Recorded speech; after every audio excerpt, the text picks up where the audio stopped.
Good afternoon, everybody. RT here with Hxro Labs. We're back, episode 35 with WendyO. How you doing, Wendy? I'm amazing. Thanks for having me. It's actually been a while since we last hung out, that was a fun time.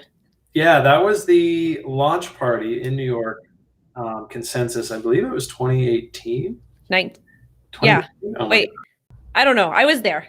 I think it was 2018. It was hosted by Block Party, who are alive and kicking as NFT protocol. Actually, we've been talking about them quite a bit lately, so it's kind of exciting. Nice to see that team still up and moving. And we hung out in the stairwell. I remember catching up to you. I was like, Wendy! And we got a picture, actually. I'll see if I can find that picture, but I had to snipe you for a photo with Congrats. Yes. I was like, yeah. So that was a crazy night. That was a lot of fun. And so really glad to have you on today. And we want to just kind of obviously dive into the markets, talk about entrepreneurship within crypto, networking, some of the value that you have found in your time in crypto, of course. And one of the things we really do on the show is just we want to bring in as many people as we can, sharing as many valuable ideas and concepts and having that discussion. So really happy to have you today for that purpose. Yay, I'm excited. And so we're just going to make sure we're fully populated here in the stream.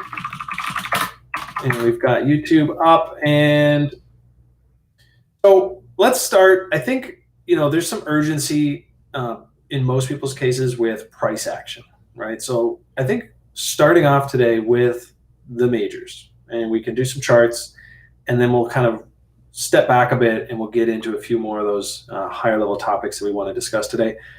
Because one of the things I want to talk about, and we just talked about this before the stream started, is that sometimes the best trade is no trade. Mm-hmm. Sometimes the market is just giving away money, right? Rip-roaring bulls or super ugly bears, right? It's got a really strong trend. And other times you're just consolidating and trying to rush into a trade can cost you a lot of money, which is, I think, where we're at right now. Mm-hmm. And I caught your stream last night, and you were basically singing the same tune as I've been singing, which is, this is fun. I love crypto, but let's cool our jets and see how we get out of this consolidating pattern. So I think maybe let's start on the Bitcoin chart. Do you want to pull up a Bitcoin chart here? Yes, sir. And let's just pick away at it and see, because I think, I think a discussion after will be a lot more easier to listen to once we've had a look at Bitcoin. All right, you can see my chart okay? Yeah. Right there. Okay, so let me get to a little bit of a cleaner chart because I have multiple ones. And the reason why I have multiple ones is because that's what I like to do. I like to have some for short-term, for long-term stuff. I like to draw different lines, support and resistance, because I mainly trade off of support and resistance, and that seems to work for me thus far. So basically what I was talking about on the stream last night, and thank you so much for popping in. And I know this looks really stupid. Oh, hold on one second. Yeah, no worries. I remember that chart.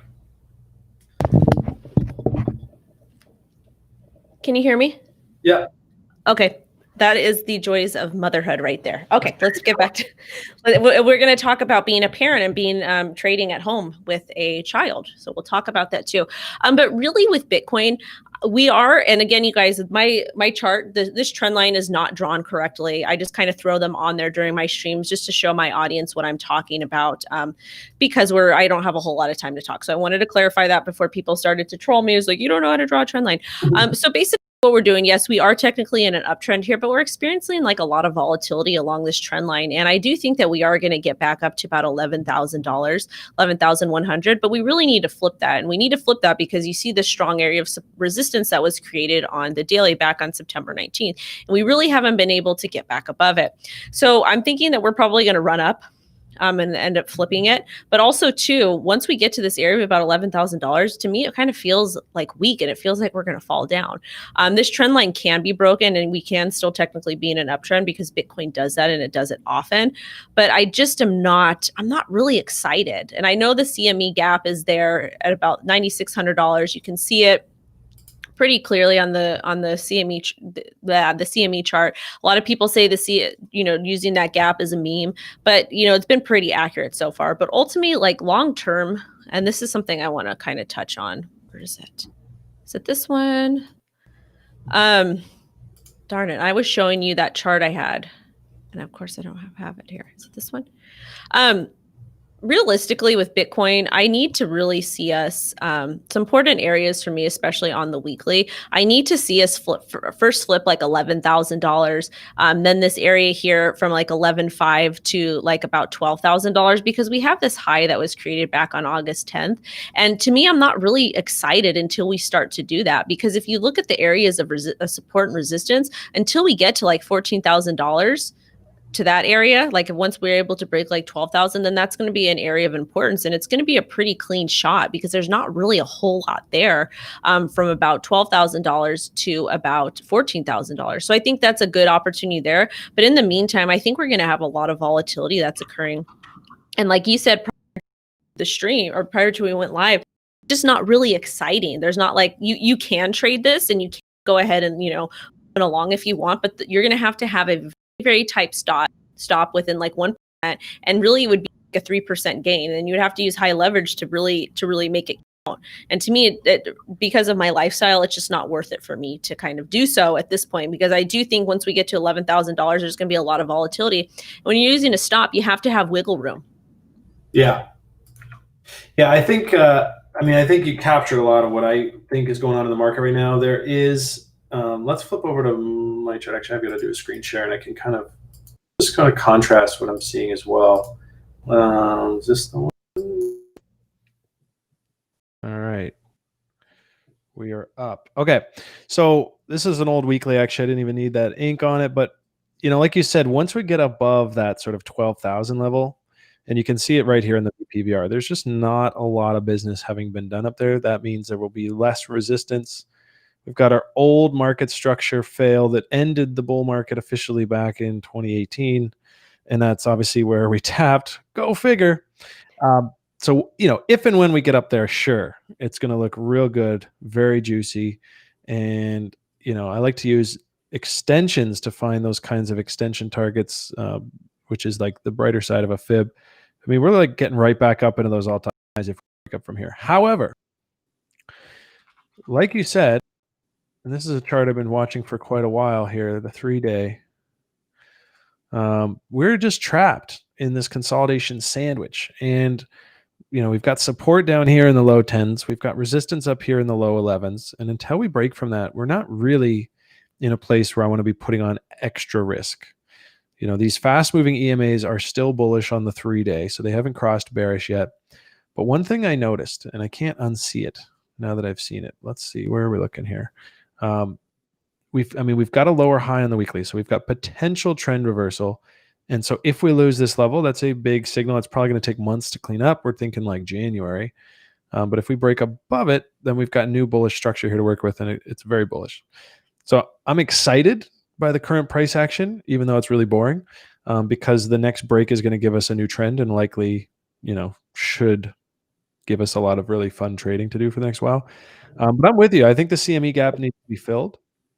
I think we're beating the crap out of this old trend line that is from back here. Really, we put in the bottom, and actually did a little trend reversal video 2 weeks ago that talked about how it was kind of interesting how like the Corona dump took us down, and then we just came right back up to that trend. And we're just sort of, so we're still trending up, but the daily is clearly trending down after this market structure fail. So one of the things I want to touch on today, you talked about, trading as being a parent, and I think it's also really important.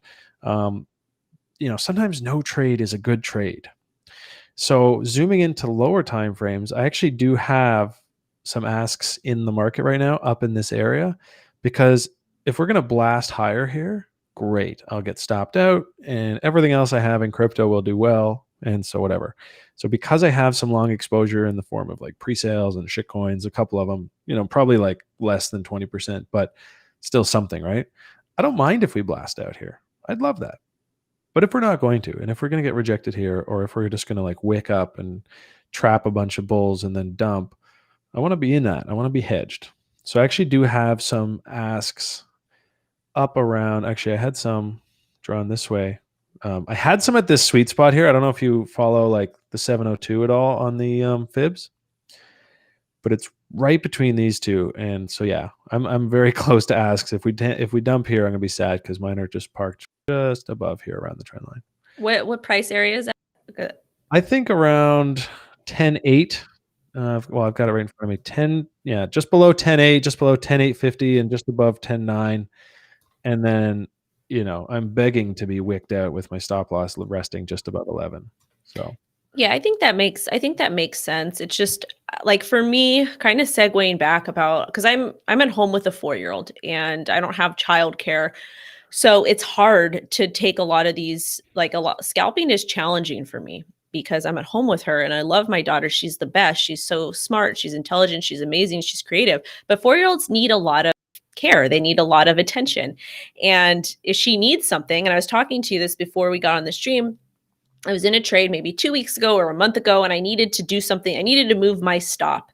And she burst in the room like, Mama, I need something. And I'm like, okay, baby, let's go take care of your business. And before I had a chance to, fix my position, I got knocked out and I lost money. So it was a bummer, but it's harder for me to do some of these scalps. And it's even harder to kind of be on Uniswap too, because Uniswap's UI UX is not set up like a centralized exchange to where we can really control our bid, where we can bid, where we can sell at a clean price. And, with Uniswap, when you're trying to exit a position or buy a position, if that ETH transaction doesn't go through, like you have to sit there in front of the screen for like 5 minutes waiting for it to go through. And sometimes it doesn't.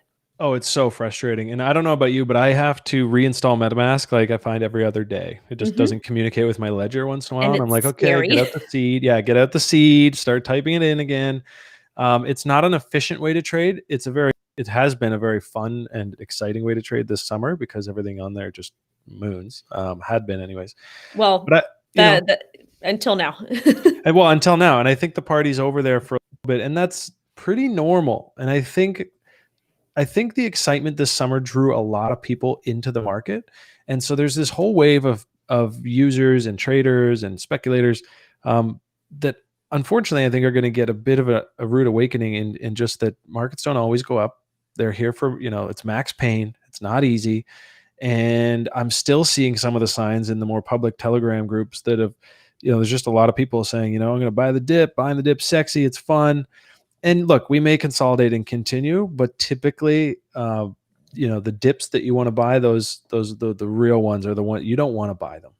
They're scary. The dip you should be buying is the one you don't want to buy. And right now, everyone seems pretty eager to buy these dips because we're still very, we're just on the tail end of a very bullish summer. So as far as, is this the bottom for alts? Something I wanted to talk about today. What are we looking for? It's not, right? I just think it's not. And I think a lot of this price action. What's up, Zanzibar? Good to see you, brother. And I think a lot of this price action is, it's supply and demand. Right now, my 2 cents is that there's more sellers in the market than buyers, more potential sellers, right? People that will get shaken out, weak hands, et cetera, et cetera. We probably do have to take a little mini cycle here after the summer. That's my 2 cents. And as soon as we break above 11.2 on Bitcoin with some conviction, a little volume in there, not a wick, I will completely change my tune because I agree with all those fundamentalists too that are like, yeah, but hyperinflation and the printing the dollars and global uncertainty, and that's the case for crypto, and I'm all for that. But I got to say, I'm more of a chart guy, more and more, and I don't see it. I just don't see it yet. So, have you done any charting of the Uniswap index on FTX?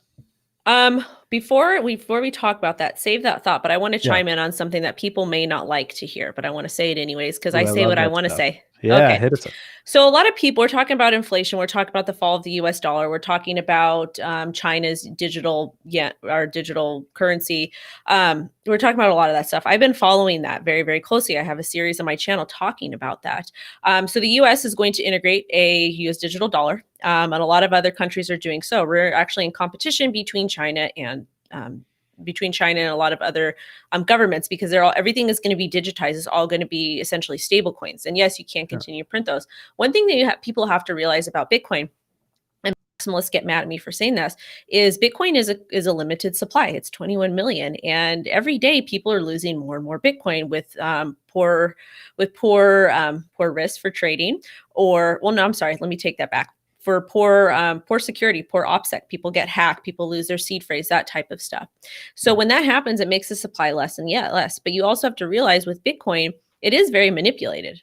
There's manipulated by whales. There's a lot of people who are early into Bitcoin, and they own a big supply, and there's a lot of manipulation that goes on. So I don't think Bitcoin is going to be the safe haven that people want it to be. I think it's going to be similar to the gold, like the gold standard. It's going to hold value well, but I don't think it's going to be a currency that people are going to use. It's a great portfolio hedge, but I don't think that everything that a lot of these maximalists are talking about is going to come to fruition, because it's old code. It's, at the end of the day, it is code, and we're putting monetary value behind code. Yes, the US dollar is complete crap, but well, it's based on a system that, again, just echoing Andreas Antonopoulos here, but it's based on that fiat currency system, the credit and debt cycles, and according to him, every single fiat currency that's ever existed has hyperinflated and died. Mm-hmm. So it stands to reason that something else based on that won't be able to escape that fate, even though with all their other sort of military strength and trust of the greenback, maybe the last to die, or certainly will be. But, I'm with you on that. And I think that is the case for Bitcoin. But I also agree. I don't think Bitcoin is set up to be $1. I don't think it's set up to buy you coffee. And shouldn't be a news flash for anybody here.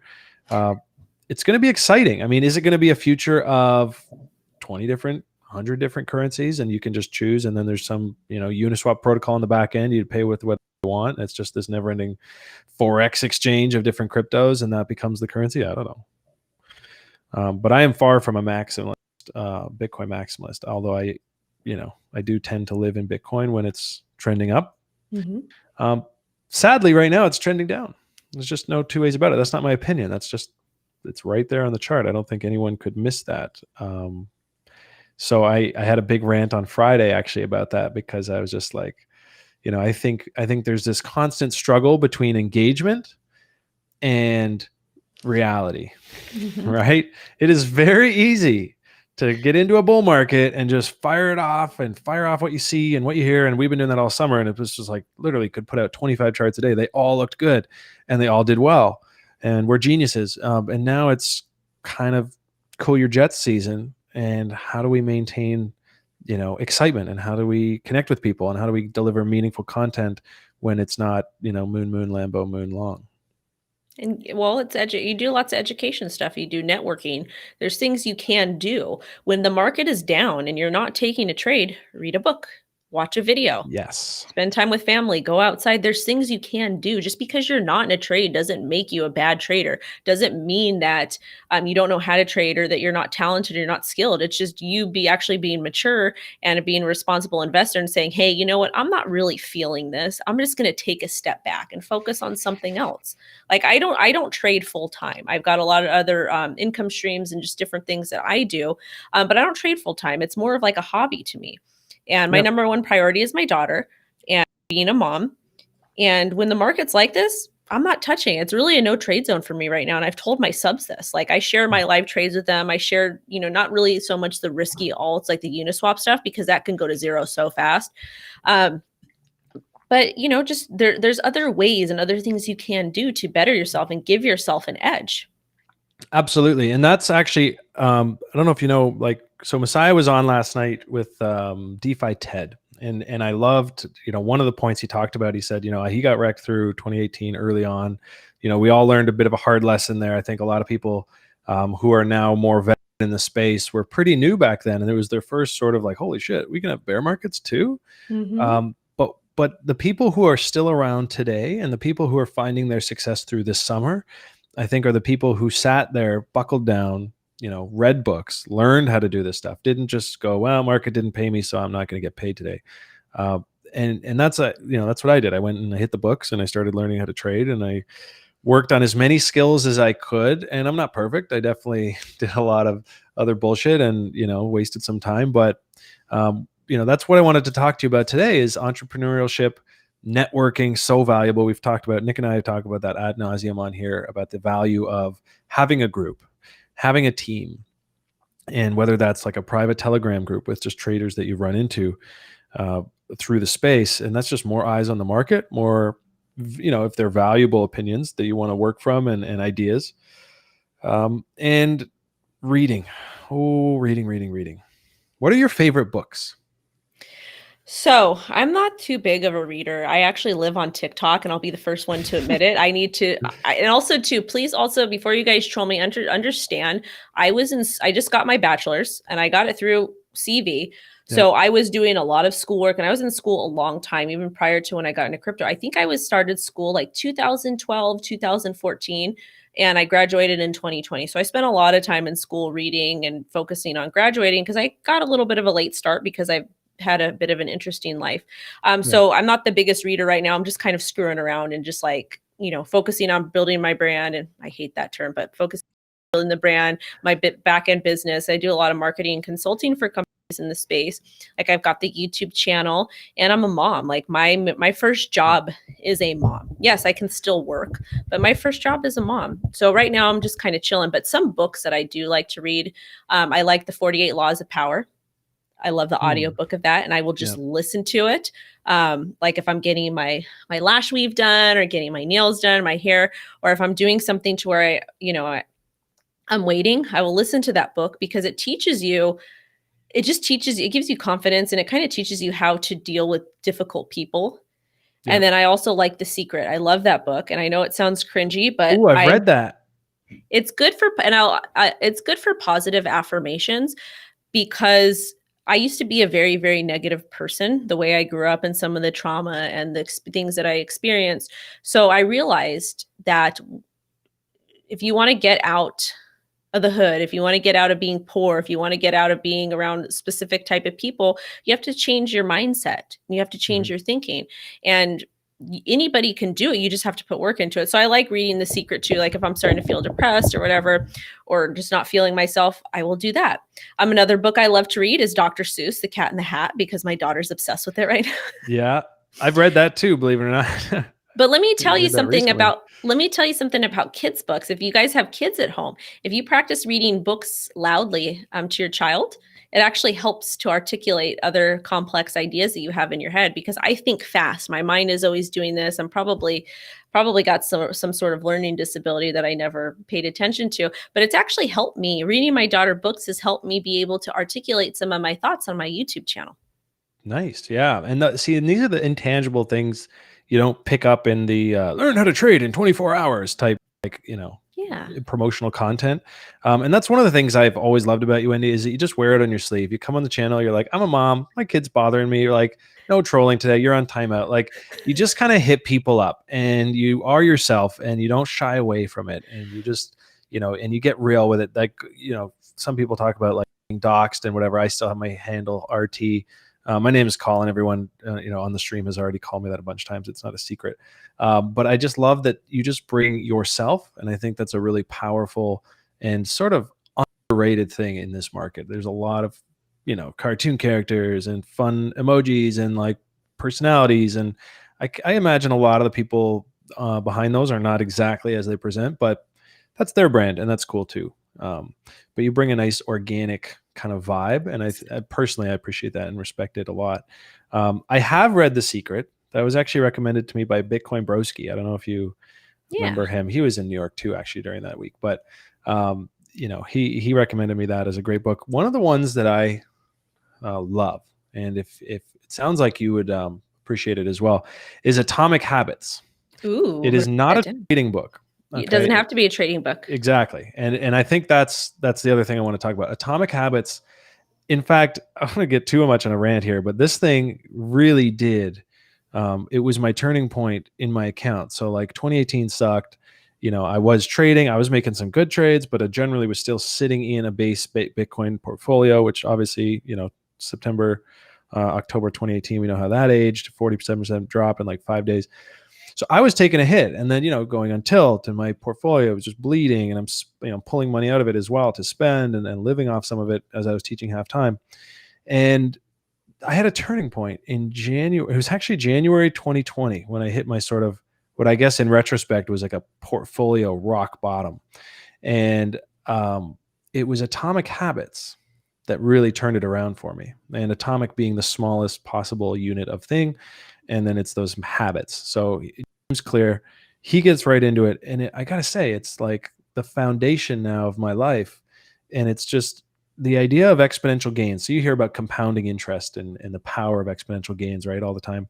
It's like doing that with your behavior, right? So the easiest example, I guess I could pull from it, obviously you want to read it yourself. It's a really good book, but the easiest example is if you eat a cheeseburger, you're not going to get fat tomorrow.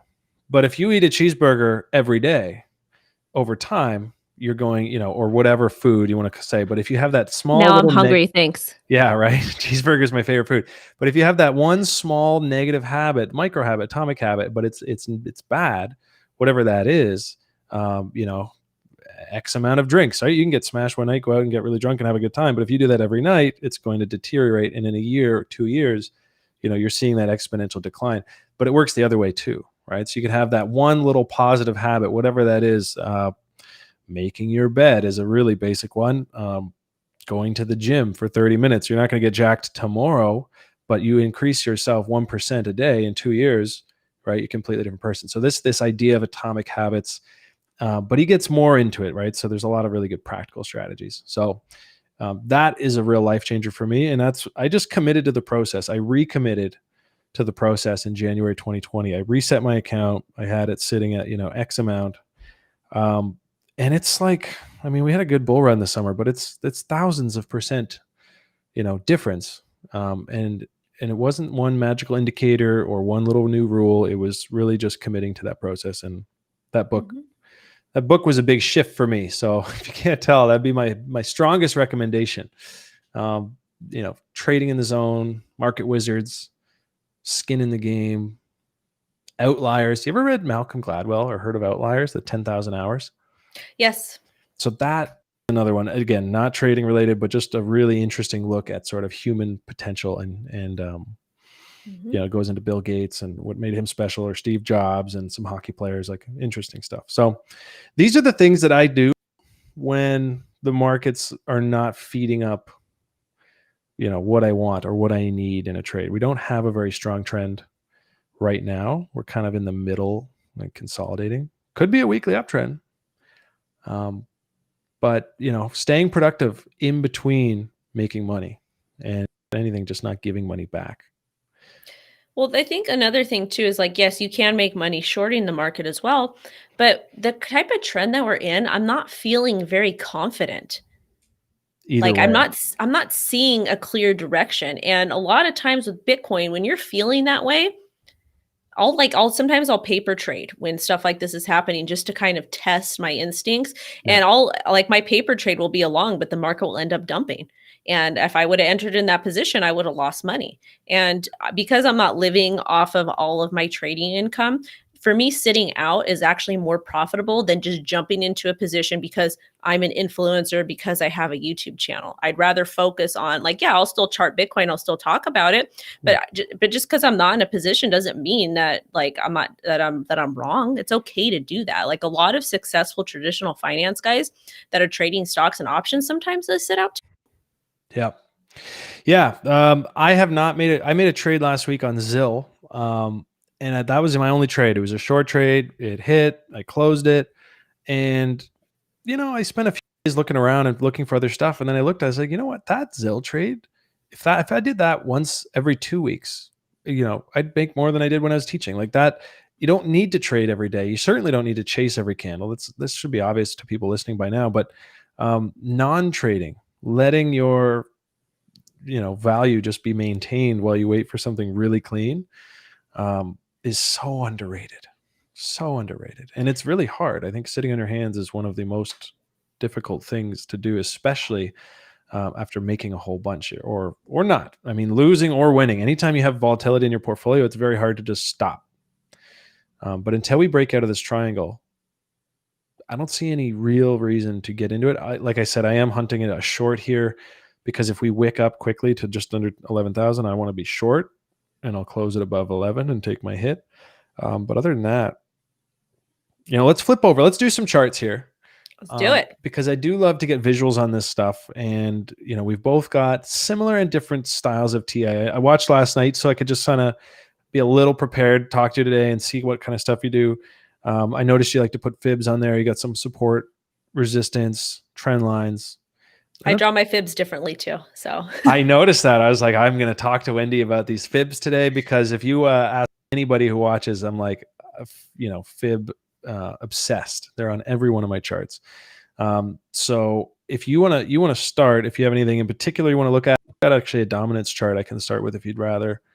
let me just show you one thing really quick. So with my fibs, I draw them incorrectly, and the reason it's the way my mind likes it. It just makes more sense to me. But with fibs, they're symmetrical.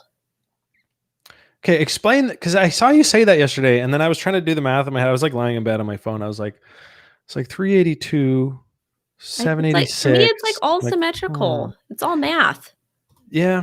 I mean, the one thing that my takeaway, because of course, you know, I think when people use a tool a certain way, I've had people hate on my support resistance lines. They're like, you don't draw that on the right order block. And I'm just like, well, I draw it this way.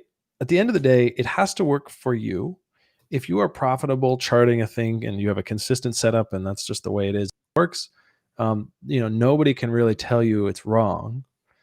I think there are some evangelists with certain tools who will just say, well, it's just incorrect, whether it works for you or not. I'm more flexible of mind. I like to just, you know, right, wrong, different. I want to hear what you have, hear how you use it, because I might pick something up new today. I mean, just because I just draw them. I just draw them differently. I just pull it from the top and I pull it down to the bottom. I want to say you're supposed to do it from right to left, but to me, it's like the same. It's just like the same. I don't know. It's hard for me to explain, but I can see that that always matches up and it lines up with support and resistances that I would draw on my own. So, and I don't there's a sick thing about fibs, because even Brian Beamish, who's taught me how to use them, even he tells me sometimes that I picked the wrong pivot or whatever, but you'll find that they get play both ways. And in your case, like you're saying, I draw them top to bottom, left to right, but they still get their play. They still serve their purpose, because presumably a lot of other people are drawing it that way as well. Yeah, I don't know. And I'm not a fib trader where I trade off of them. I actually use them more as like to double check my work, to double check my support and resistance lines, because it pulls out. It's like automatically it pulls out the important areas. And this is another trick that I do. Well, before I just want to pull the Stratus chart up. Again, I'm not showing this to you guys. When we're talking about projects, like projects that I like to look for that look ideal for me, it's stuff that is bottomed out, that's in consolidation. The reason why it's really easy to profit. So I'll draw a support line at the very, very bottom and then the very, very top of that trend. And I'll go ahead and sometimes I'll play these trades. And what I mean by that, the ranges. Yeah.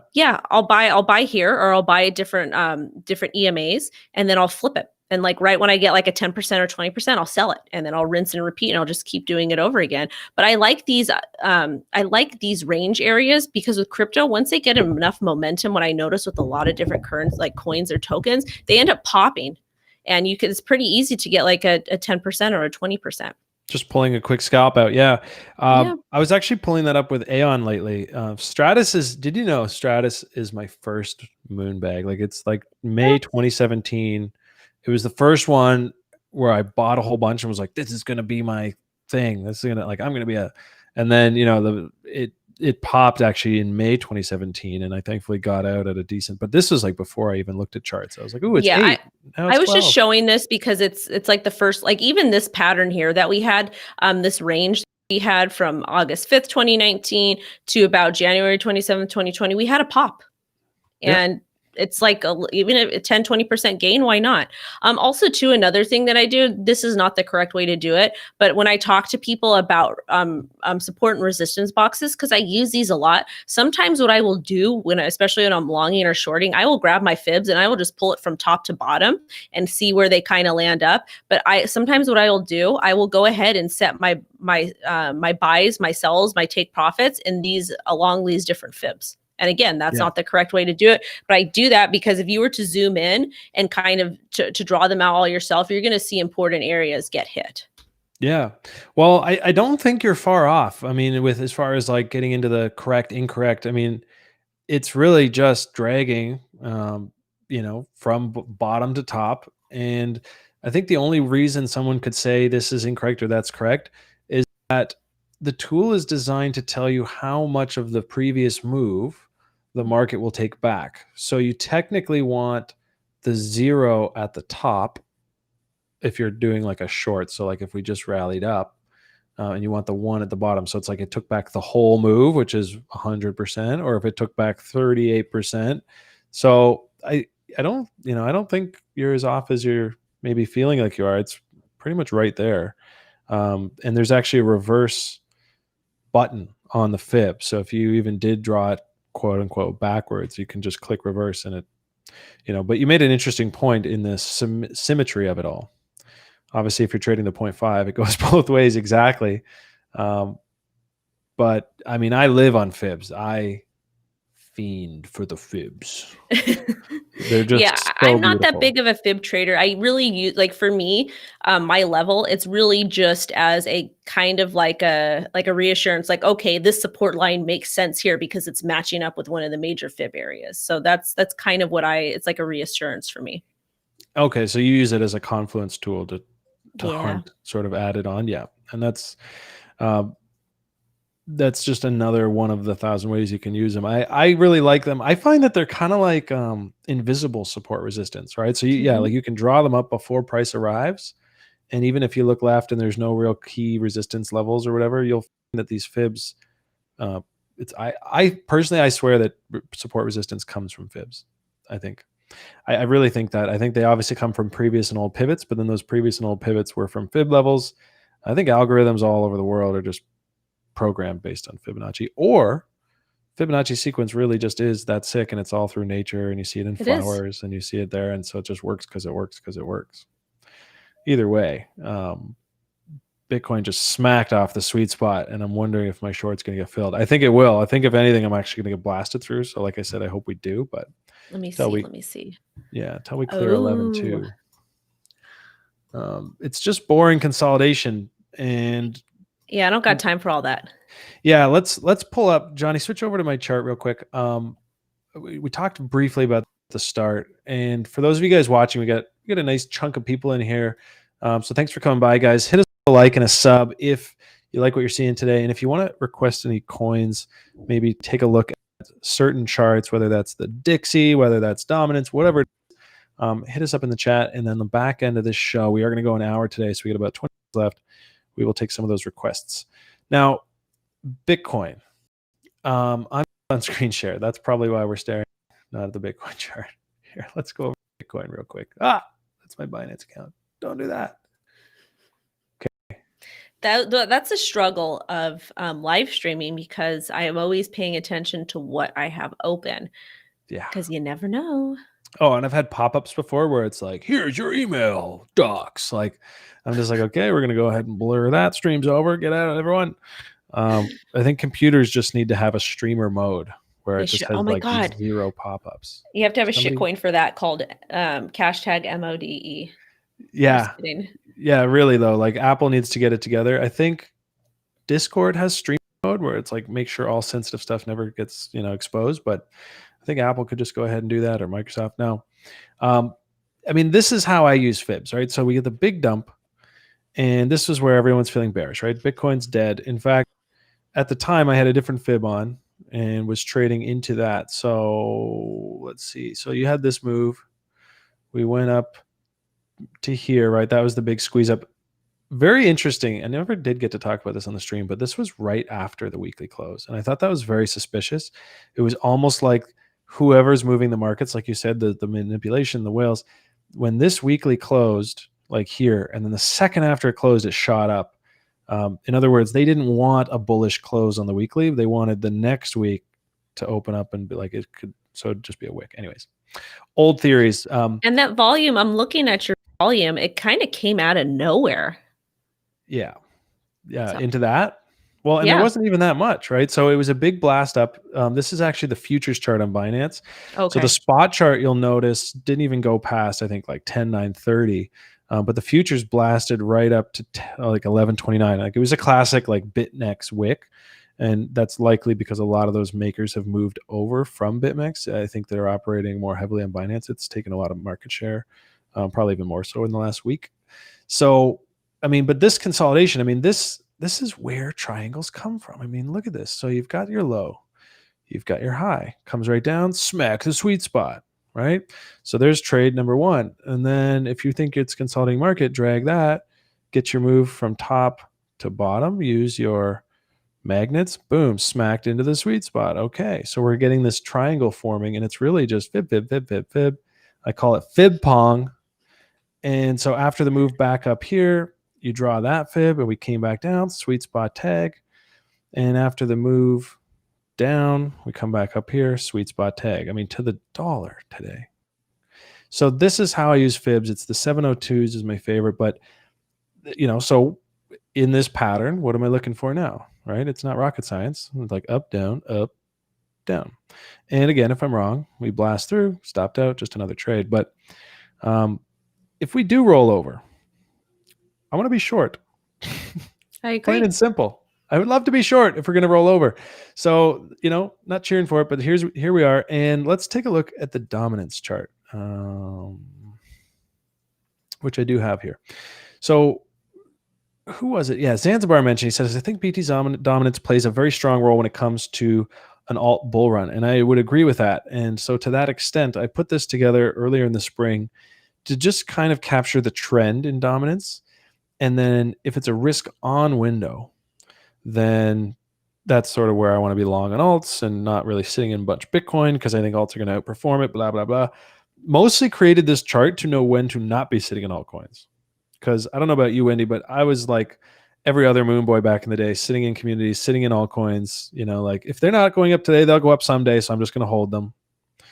And that did not age well. And so I put this together as sort of like a weather forecast for, it's time to get out of these altcoins. They'll be great, but maybe not today, maybe not tomorrow. I'll wait for this trend to continue. So most recently, we actually just had this little market structure break up. And actually this chart's been a little weird lately. I don't know if you guys have been watching, there's been a lot of anomalies. Like suddenly this gap just appeared out of nowhere from May 31st. And I think that's because they update what is in this index. And then sometimes that goes back retroactively and changes the look of the chart. So like these were up here last week and I had to move them down. But generally like this, what is that? This should be down here. So it gets all moved around. But right now we're in risk off. Sad face is what it is. And FTX has got some cool tools on it. Have you seen, let's see here. Oh, they totally do. What is it? The Uniswap perp.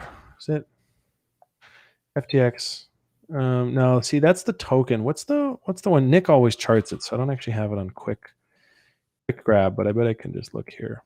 But I feel like that's probably a pretty good indicator as well for, where is it? Uniswap index. Yes, perpetual index futures. I mean, like what's the direction here? Right.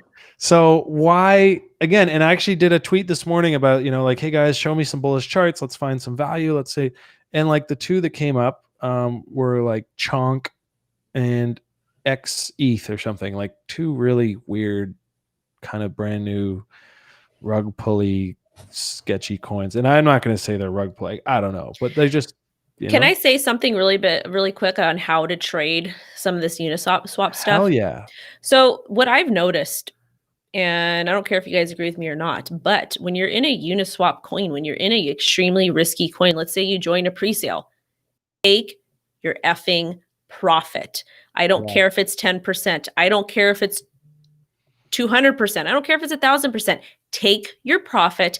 Take enough to where you cover your initial trade, you cover your opportunity cost, you make some money, and you keep a moon bag and set alerts to where if it ends up popping off again. But a lot of this Uniswap stuff is very similar to the ICO stuff where it pumps like crazy and then it dumps. And it's not because the project is a bad project. It's just the state of the market because it is so easy to create different ERC20 tokens and stuff like that. So if you don't want to get wrecked, that's what you do. It's hard to do. I'm very guilty of holding on to stuff, but if you want to make money, That's how you do it. And yes, coins are, let's say you bought a coin at $1 and it goes to $1,000 and you took profit at $500. Yes, that hurts to see, but at the same time too, it's hard to sell stuff when it's in price discovery. I have a really hard time struggling to see when stuff's in price discovery. People are like, Wendy, what's your target? Da, da, da. And I'm over here like, I don't know what my target is. It's in price discovery. I'm not familiar with it. Like it's hard to trade. So that's all I have to say about that. I know it's easier said than done, but because I beat it into my subs over and over again, almost every single episode, I talk about that. Yeah. Well, you've got to come with a plan. And we even talked about this last week, and Scott had very similar advice, which is like, come up with a plan before you get into a position, because once you're in that position, you don't think clearly, you don't see things clearly. You might, it's going to be an emotional decision. And I actually did that as well. We have a free trading pit Telegram, and there's a lot of shit flying through there. I mean, every single day, it doesn't matter what day of the week it is, somebody's, quote unquote, aping into something. And that's fun as hell. And I know a lot of guys in there have made a lot of money, but a lot of guys sadly are holding some bags. And I imagine that's because, they got caught up in that moment. It's going to the moon. I mean, Cream is a good example. Cream, I even wanted some of that. In fact, it was up at like $200, and I was like, I'm going to wait for Cream to come back down to like 70 to 100, and it did. And then it pumped to like 120. I was like, sweet, I traded it. That's the one I told you about the pre-stream though, actually, where I was at the grocery store and it dumped, and I got out. And we've talked about that on the stream. But now I think it's like sitting at like $40, and it's a food token, and it's, what is it sitting at now? Yep, I'm looking at it right now. Yeah, let's pull it up. I had charted it, and I was like, going to pump once it goes through this, and it ended up not doing it. Let me and I did that on almost all my Uniswap plays, where I'll put in a couple ETH, it goes like 2x, and I just take my couple ETH back, because then I can go to sleep. I don't give a shit what the coin does after that, and I still have a position. And in a couple of cases, it ran pretty well, and I was like, oh shit, 5x, oh no, 10x, 20x, and I'm like, okay, those 2 ETH I took back are worth whatever. But it was a free position, and I wrote it. And I can proudly say, knock on wood, I have not been rug pulled once. And it's, I don't feel like that should be an achievement. I think a lot of these ones that ended up being rug pulls, there was probably a lot of signs. There was a lot of red flags. But this is the thing, is that it's very hard because you get caught up in the hype, because I'm guilty of that too. You get caught up in the hype. You're like, oh my God, this thing's going to the moon. You're seeing people show it on Twitter just because you're seeing somebody talk about something on the internet doesn't mean anything. Like it does. No. It literally doesn't. Like you have, and this sounds so lame, but you do have to like do your own research on stuff. And like anytime I see somebody talking about something, like even if I'm talking about, I tell people, do not listen to me. I am a freaking degenerate. I like the shittiest shit coins, and I don't talk about some of my really, really, really risky stuff because I can get wrecked. And like sometimes I do really well, but the amount of times I get wrecked, it's scary. Yeah, it's been a wild summer, and I think one of the things I talk about a lot is like, and this actually helped me a lot as a trader, is just understanding that the market is not going anywhere. The market's going to be 24/7, 365. It's not 100 years from now, unless there is like a non-existent, like if we just blow ourselves up, if humans exist, there will be a market. Even if we're back to trading, wood chips and rocks, like whatever it is, there's going to be a market, and it's going to be a crypto market. It's going to be a stock market, whatever. You can't play in that market if you don't have capital. So protect your capital. And everyone talks about this risk management. I could take a year off right now, and that, I won't, but put that, whatever it is, $2,000 sit there. I can't lose it if I don't put it in the market, right? I can't make money if I do. So it's not, it's not like a long-term approach. But just remembering that there's always going to be another trade. There's always going to be another setup. There is no single coin that you could say for sure right now is going to be the one. And me getting that into my head really helped me. Like even with just taking time off on the weekends, even with, Cream, for example, 2 years ago, I probably would have FOMO bought that at $170. And I would have laughed and said, I'm a genius, because it went to 220, and I held it because it's going to the moon. And then I would have held it, and I'd have been down, and then I would have held it, and I would have been down. And probably somewhere in the next 2 weeks, when it's sitting around 50 and $30, whatever it is, I'd probably have sold it and just said, oh, I'm going to reset and try again. And I would have lost capital. And that kind of habit will eat your account up. And so I've done a lot of passing this summer, but I've been very selective. And, you know, I've noticed compounding gains, and that's all it takes. And they're not sexy and they're not as fun. Sometimes it's like watching paint dry, and I have to watch a lot of people cheer, like WiMAX. You ever hear about WiMAX? Spam bot one? There's so many Ys. I know, right? It gets gross. And this WiMAX one, it spam botted the shit out of our Telegram. And we were just banning and deleting and banning and deleting. And it was just like WiMAX, bio, WiMAX, WiMAX. And I think that thing is sitting at like $170 right now. Somebody mentioned it on Twitter today. And I think it started at like sub $10. I mean, that's really cool. It could still. Oh my God. Yeah, it could still. It's still. This is the thing, though. Let me try to share my screen. Yeah, on, let's Wendy. flip over, because. Come on, Wendy. Let's get this. And I'm thinking, together. like, man, like, congrats to anyone who caught that. Oh, here we go. Just because it went up there still doesn't mean it's not look a at this scam. though. This is a typical. This is a typical. Yeah. And I don't want to call this thing a pump and dump because I don't like. I don't know if it's that. But this is a typical run up and then dump. I don't care if this thing. I don't care if this thing goes to $1,200. But if you look, for example, at YFI. And I know there was FUD. I know there was other different things that were happening. Where the hell is it? But if you look at this, it's the same thing. Like right when something gets listed, it pumps sideways, pumps, and then it dumps, and they have these volatile dips. So I don't know. That's just well, I'm with you. I think the thing with WiMAX, and look at their viral marketing. No, you can't. That's fine. You can use bots. Well, this wasn't just like a bot that said like, "Hey, cool, check out WiMAX." It literally like spammed 500 messages going WiMAX, WiMAX, WiMAX. Like, it was the most obnoxious thing in the world. And maybe it was just a community member. I don't know, but I've never seen a legit project, a real company. Like, you just don't do that. Like, it was the biggest red flag in the world, and clearly it worked to some extent because they're going up. But full disclosure, I haven't looked into it all. This is heavily manipulated though, and you can tell that because every time it reaches a floor, and I don't know if it's one of these projects that where like it reaches X amount on the floor, it's supposed to go up. But like anytime you see stuff like this, like look at this. This is not organic, and I'm not saying anything bad about it. It's awful. This is type of stuff, right? Like it's awful. That's just normal, awful, guys. And I don't know what it does. Yeah. So if someone's watching and going like, actually, I've looked into it and the founders, this, like, I don't know.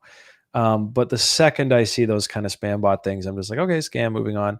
And I might miss 1 in 10 things if I so quickly just dismiss new things. But, I've got like, I'm just going to stay away from that shit. And I think, unfortunately, we're going to see some more exits. It's almost like, this year's Uniswap thing was like an accelerated ICO 2017 season. Oh, we're not done though. No, yeah, I don't think it's all over. And I certainly I certainly don't think it's all over like 2017 and we're going into a 2-year whatever. But this Uniswap, that ILOs, right, initial liquidity offering, it felt like an accelerated version of 2017. They came out of nowhere. They started running crazy. There was 100 clones of everything, food tokens. And we've sort of seen that cycle, at least the first iteration of it, sort of come to an end, as evidenced by the Uniswap index perp, the DeFi perp. I mean, it's definitely exhale season, if not, we'll see. Like, so for example, 2018, 2019, how many projects just went belly up and ran out of money, right? I remember Substratum, I think, shorted the bottom on ETH. They're like, we're going to start playing with our little bit of ETH we have left, and we're going short. And they think they shorted like $86. So we're kind of going through that cycle right now with a lot of these Uniswap tokens, and we'll just see, because obviously, humans are humans, and they were like, hey, the iron's hot. Let's create a white paper and a website, and we can 20x this thing and leave. And that's what these rug pulls are. How many of them will just be like, you know what? The heat's out of the market. Fuck this. We're just going to wrap up. We will find out. And we'll be right here waiting and watching and seeing which ones start their uptrends. And I'm going to be speculating all over them as soon as the trend is back up. Now, we've got a couple of requests. We got YFI, which you just kind of had up on the charts there. So why don't you take away YFI, and I will pull up a ZIL chart. And we've got 5 minutes left, guys. So if you got a couple requests you'd like to see, happy to chart them for you here with Wendy before we wrap for this Monday. All right. Let me get my... Oops, wrong one. Yeah, I'll go screen share as well. All right, share screen. Dun, da, da, da, application window. I have to talk things out. That's how I do my business. I'm the same way. Here is the YFI, the year in finance chart. I don't really know what this does. I think it has something to do with liquidity pools or DeFi or whatever. I just like to make money. So some of the fundamental stuff is not that important. So we had this massive, really ugly dump because there's been a lot of FUD regarding the project. Plus the market's not doing really well either. One thing I did notice, I had drawn the support line here and I also drew one down here where we've got all this previous price action because there's not a whole lot of it. This is the daily chart. And I'm charting it in USD. But I do have these areas just in case, because sometimes that can happen. But the fact that we've actually created a really nice area of support thus far, I kind of want to see what the daily is going to look like once we close.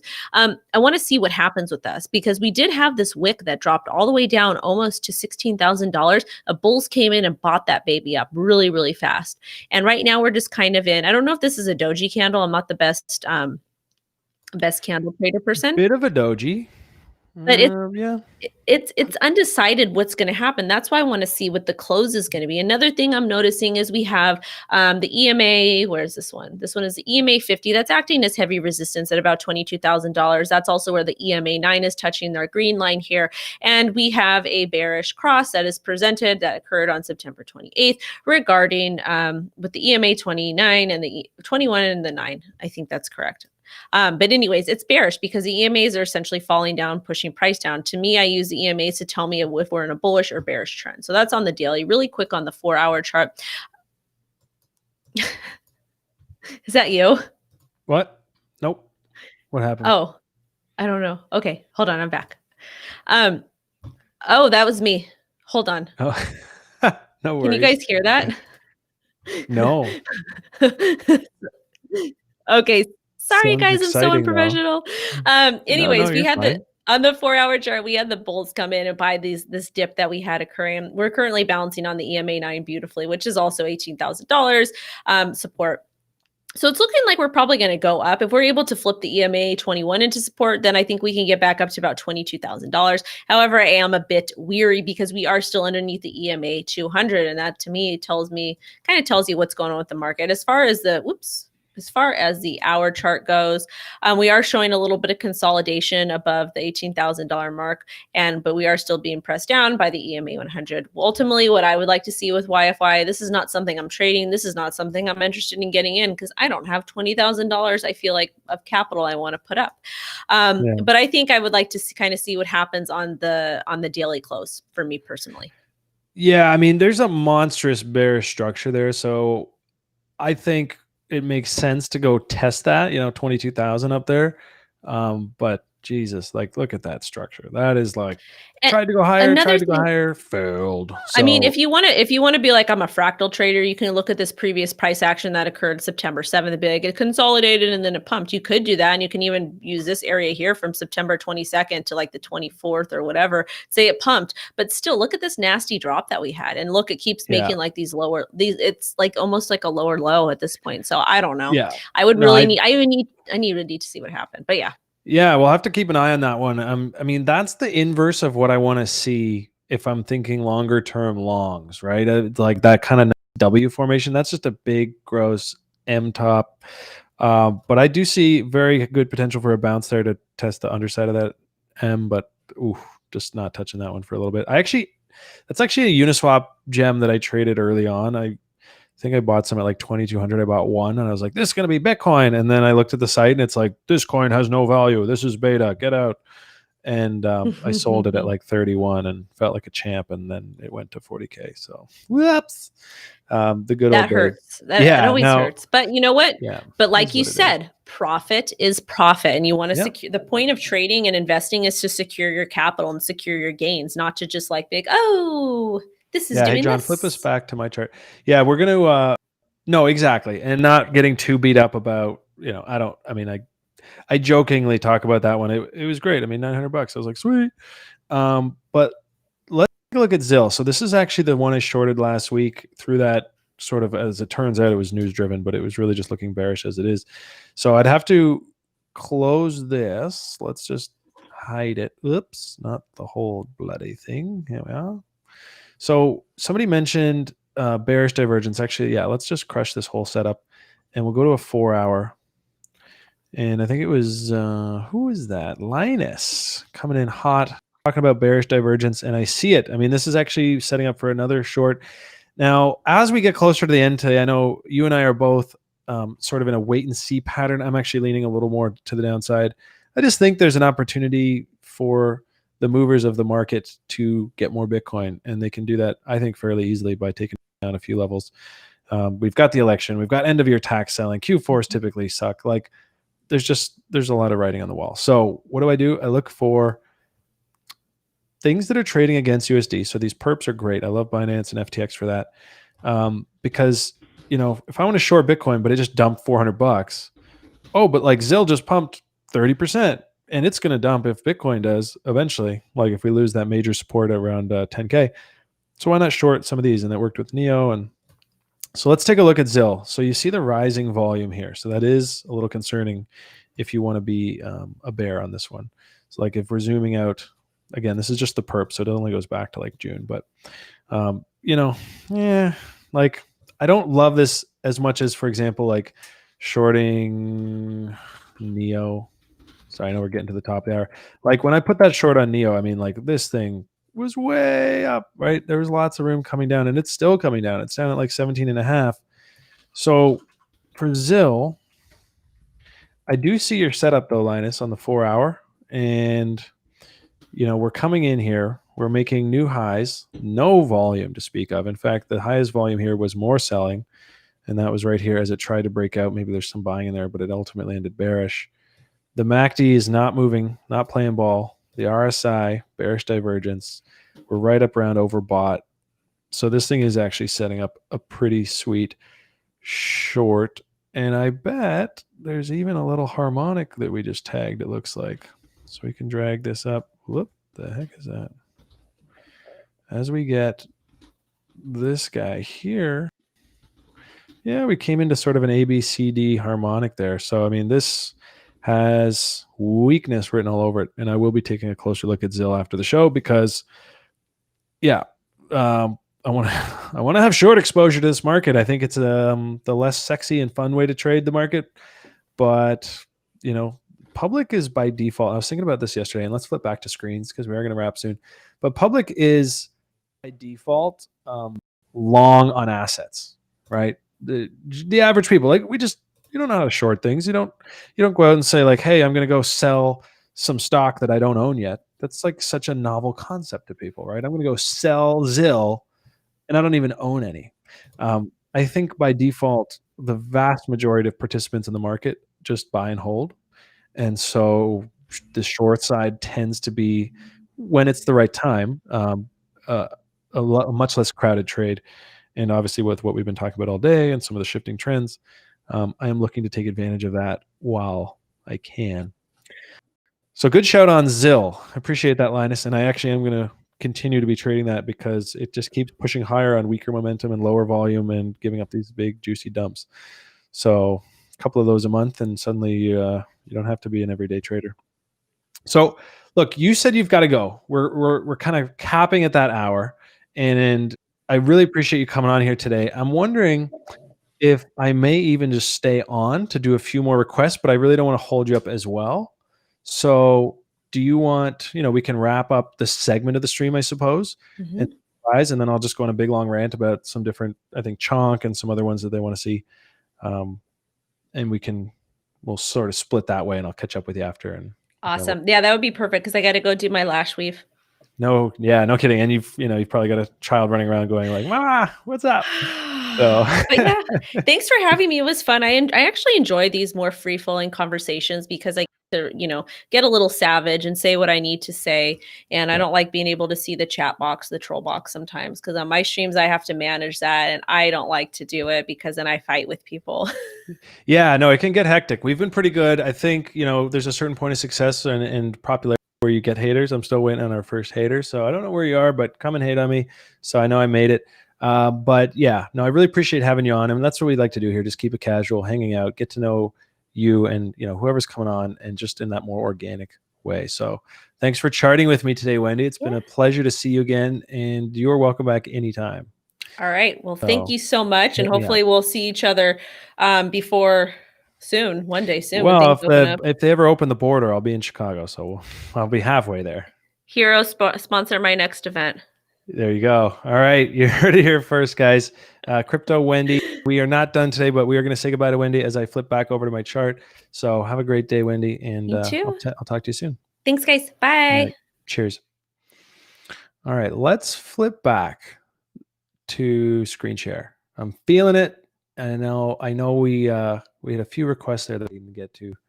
So big shout out to Wendy for coming on today. That was a lot of fun. And where are we at, guys? Let's do a couple. I got some time here. We got a few things. Actually, we got a really exciting stream idea coming up. We kind of hinted at last week. I want to do our first sort of pilot episode, or I guess it's our second pilot, will be tomorrow.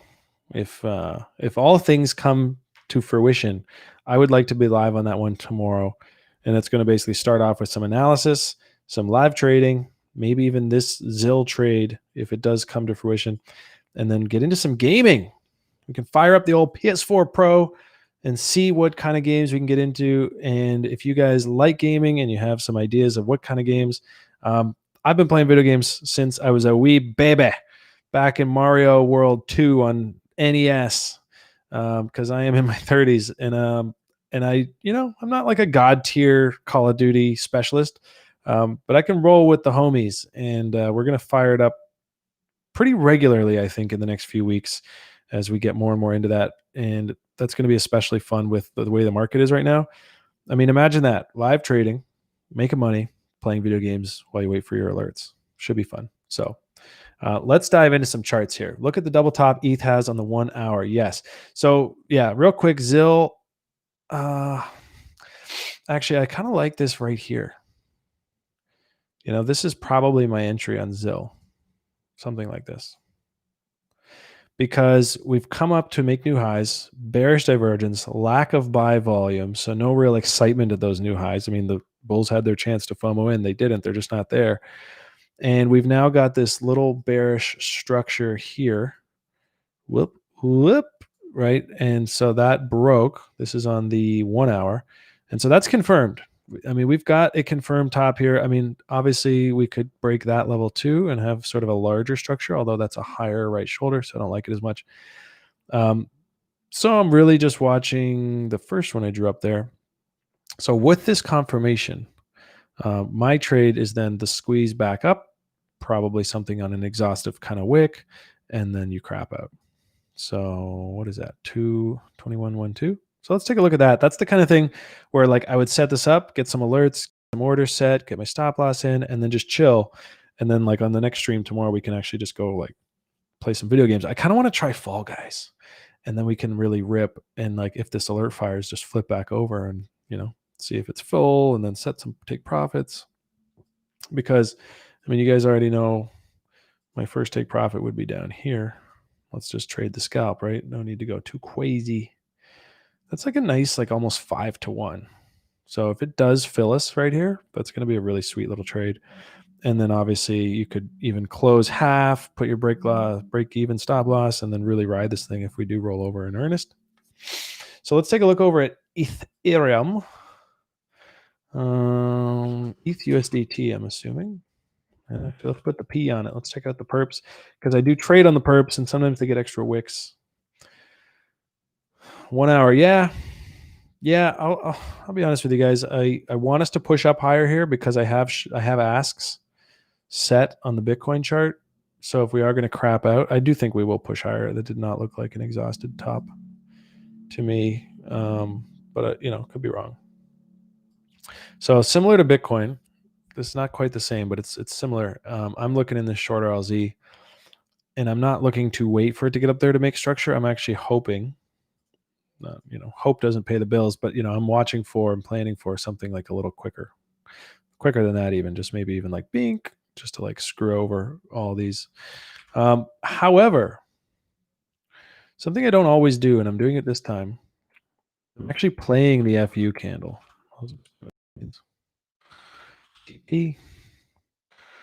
I'm playing for the FU candle. So instead of placing my stop loss right here, because that just, historically, that's just a lot of times you get those FUs.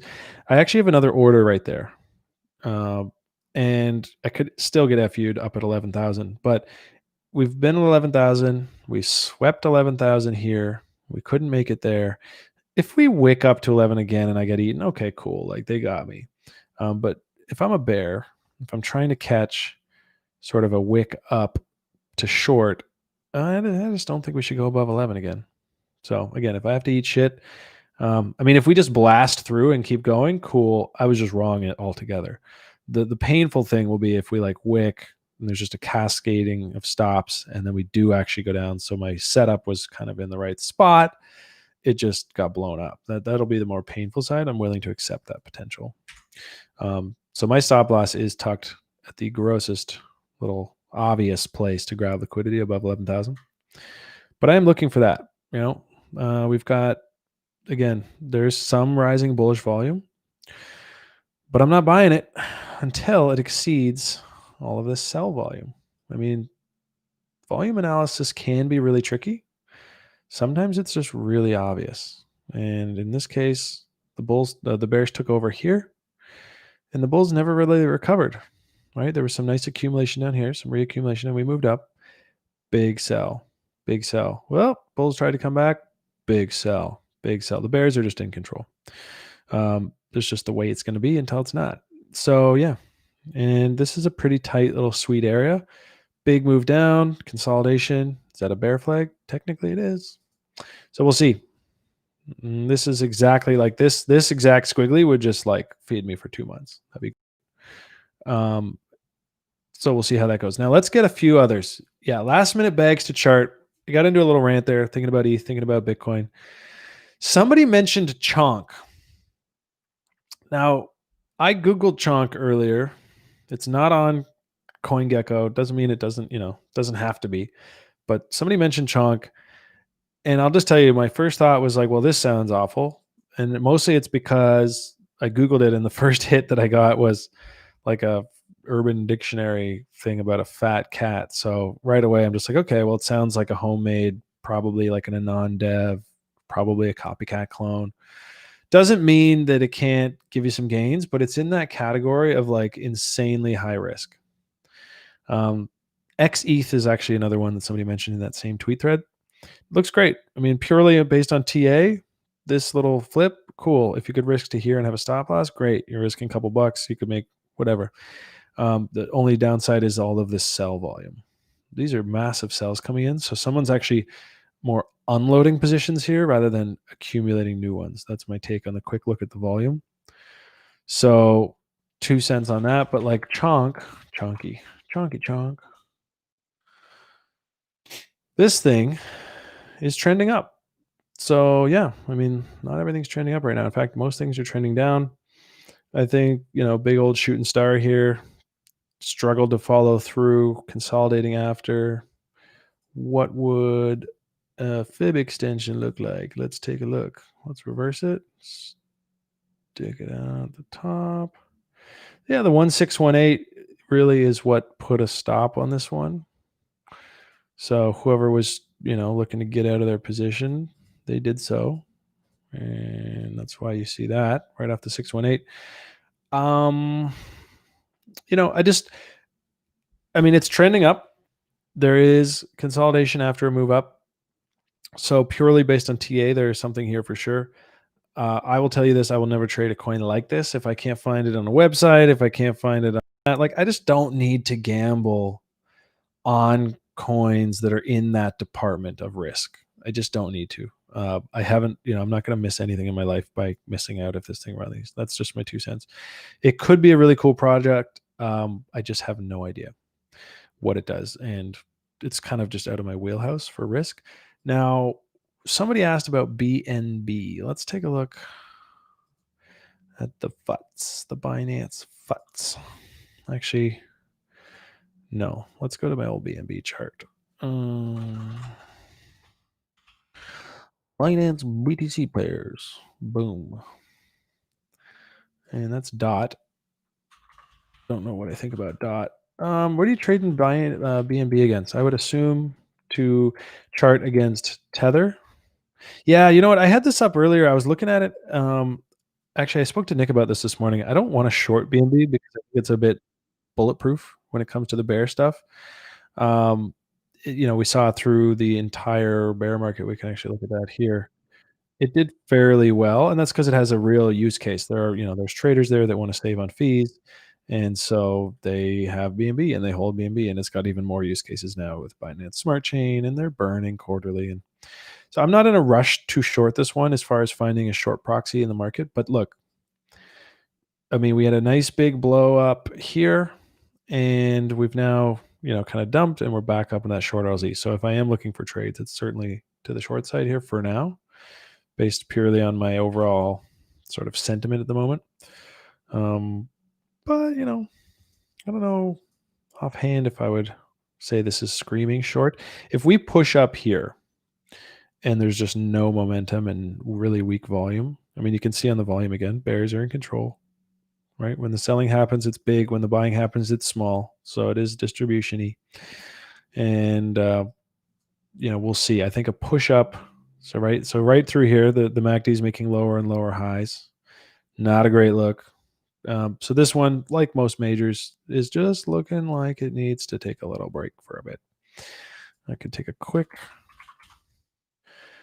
peek at the Bitcoin one, at a bit more of a robust chart here. So it pump chaser zone, what do we got? I feel some of these charts I haven't looked at in weeks now because I'm just risk off for a little bit. But let's see. Yeah, I mean, we came right in. I mean, there was a sweet trade here for anyone who was chasing, closing. Like, look at that sweet spot hold. 4 days in a row, wicks below, closes perfectly back above. Love that shit. But we are getting into, and maybe this is why you asked, because it is looking like just trying to put in this double top. And real quick, if we hide some of these things, I mean, we did smack into that old resistance right here. And I bet we are somewhat ready at the short RLZ here. Yeah, it's actually getting front run. It's not usually a good sign. So it's struggling to tag the 618, which is usually where you would expect it to. So if it closes below here, that's trouble. So keep an eye on that. In fact, I will mark that. So 25,822. I would like to know. I like to follow BNB. I hold a little bit. I don't hold like a massive bag, but it's mostly for fees. But 2622. And I'll just say MS fail, question mark. Oh. How do I put that down there? What was it? 20. Okay. Poorly set alarm. 25,785. 25,785. Oh, I know. It's because I switched it down below like a noob.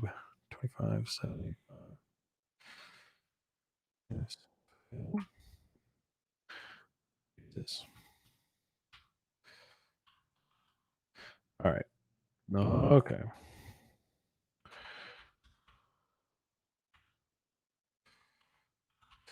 All right. How to take way too long to set an alert, starring RT and Hxro Labs. There we go. So if this breaks down, that's a failure to get to the 618 and then a market structure fail. So yeah, that might actually set up something like if it breaks down and then you shut the little short arrows, you have that. Could be a trade there. That's all I care about. Up or down, just want to trade it. Swap. God, I haven't looked at swap in a while, but I did notice it's like sub 40 cents right now. Bad face. Been preaching caution on swap for a while. I was really hopeful that this broke out because I like swap. But if you look at supply and demand, this thing still, of course, it's going to grab the trend line. This thing still has a lot of unpacking to do. Remember, the pre-sale of this, right around Canada Day, it was July 1st weekend, basically, was half a cent. So you tell me, right? Are there sellers left in this coin? Are there people that at some point will still be willing to sell because they are up, 60x right now? And that's the problem with supply and demand that you will run into.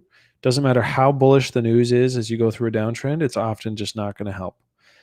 It tried to reverse here, and there are just too many sellers. I mean, again, 80 cents, if you got in at half a cent, you're up like what, 160x? So, if things are bearish, which, we saw in Bitcoin and a few things, right? We did fall off the highs. ETH came from like 480. It's trading at 350. Like we're taking hits. You start to look around at your bags like this and you say, oh, I'm up 160x. Things look a little shaky. I will sell.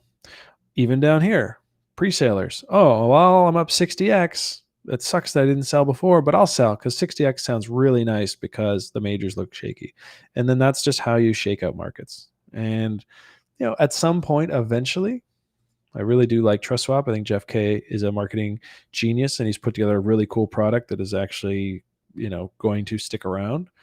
So I do expect to see this, at some point, W out like that. And that's what you want to see. And that's what we saw here. And it was a sign, right? And then we broke to the new high, and that was a sign that we were moving. We tried to do that here. Didn't work. Okay, get out. One trade missed. Now we're down into here. So wherever we end up doesn't really matter. The point is it has to look something more like this, and then we have to break to a new high. And we have to then, decide how we want to get in. So those are my thoughts on swap. I really did have a lot of hope in this 55 cent level. Like I think if the market was more bullish overall, I think this 55 level was pretty sick, right? At the time that I was talking about it, we were still trading above $1 and it looked like, 55 will be great, but we lost it. And, as you can see, it was a pretty powerful level because as soon as we lost it, it's just all bets are off. And now, again, people are asking the tough questions. Which bags can I cut because I'm bearish and I'm getting wrecked? Well, you're probably going to go find the one that's up 60x and cut it. So we're going to see how much shaking out this has to do. I don't think it'll go down to that sub 10-cent area where the pre-sale was, but it wouldn't be the first time something did that. It's pretty gross to think about, but like there is a structure down there. Does it need to get filled in? I don't know. Stay tuned. AION to cap it off, and then we're going to stop for today so that the producer and I can go prepare for our video gaming stream.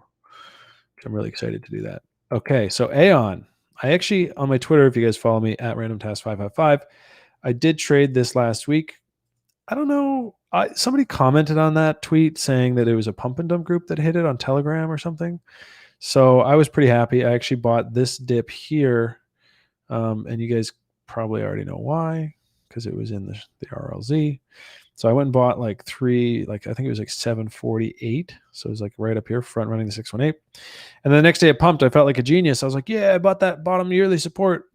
But then someone mentioned it was like a pump and dump group. So I was like, okay, cool. That made my decision easier. I will just exit. I think I got out on the lower end of that pennant, like 88 something.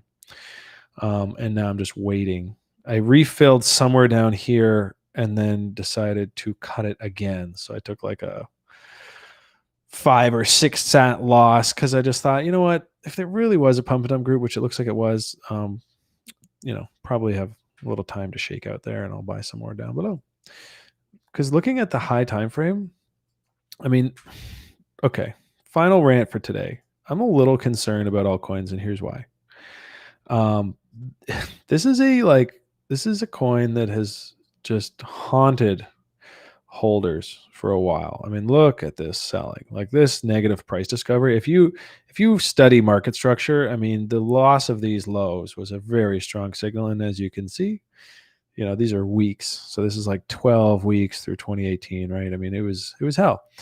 And now we've come down this year. We've put in this bottom, huge buy volume coming in to mark that bottom, that new market structure, right? Higher highs on the weekly. Very exciting.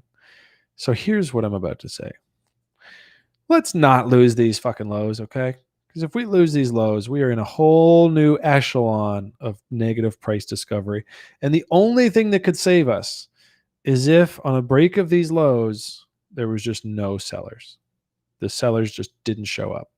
And we'd probably chill there for a bit and then break back in. And if that happens, that's a friggin' awesome signal, because that basically means it's official. Sellers are out of this market. We had a chance to completely shit the pants and break down, and it didn't happen. And I'll show you where that happened this year. If you want to know what that looks like, I think it's still written on the chart. Yep. And it's actually kind of like a sister coin to AION, or at least it used to be. Whoops. So here is that in action. So you have a fairly well established all-time lows, and then price breaks down over a series of days. And where are the sellers? There's none. Literally nobody showed up to sell. There was just no sellers left. So on the new market structure back in, very good signal, break back above that support, and we had a really nice rally. Now we still might come down, and this thing could change, but for now, it's that was a very significant break. No sellers showed up. So that's what I'm hoping to see on AION if we do break those lows. For now, I think the risk reward at these levels for a bag holder like me, I jokingly say that I have an old free bag from 2018, 2017 that I watched go the whole way down, and it's just staking on their network. If these lows hold, I mean, in general, this is just in a ranging market where you want to, where I'd want to be looking for longs. So that's what I'm doing. And again, I'm going to have to stop loss here, 650, 620. If those lows break, I will happily take that new hit, that loss, because at that point, there's just no telling what. And the thing that sucks is it'll take a while to build a new base. So I really, really am hopeful that it's going to be like a no volume drop if we do get that. But for now, I actually don't mind along at these levels because you have such a tight invalidation, and the sky's the limit from here. Sky's the limit. I mean, this used to be a $13 or $12 coin at its heyday back when everything was expensive. So it's like sub 10 cents right now. It's pretty insane. Those are my thoughts on AION, guys. We're going to wrap for today. I want you guys to have a wonderful week. Remember, always play from a position of strength, yada, yada, yada. Yourself, because this market is tough. I'm going to switch back to the main screen here. And Wendy's not here anymore, but she was here today, and it's been fun chatting markets with you guys. Don't hate the phase of the market. Just learn to adapt to it, whatever it is. If Bitcoin breaks out here in a big way, you will catch me on here next time with a totally different tune. For now, it's consolidating. The trend is down on the daily, and the bearish volume is looking intimidating to the bulls. So until I see that change, I just got to report what I see and trade what I've got. The market will do whatever it wants. We don't control it, but we do control our decisions. So going forward, I'm going to make as many good ones as I can. The first of those will be to jump on here and do some live trading and analysis and video games with you guys tomorrow. So if you want, hit us up in the chat, in the Telegram, and you can get some more details on that. I believe it'll be on Twitch. Possibly not on YouTube because we're just not there yet. So what is it? At Real Hxro on Twitch. So at RealHxro on Twitch. And you should see something from us tomorrow. So have a great day, everybody. And until next time, always play from a position of strength. Take care.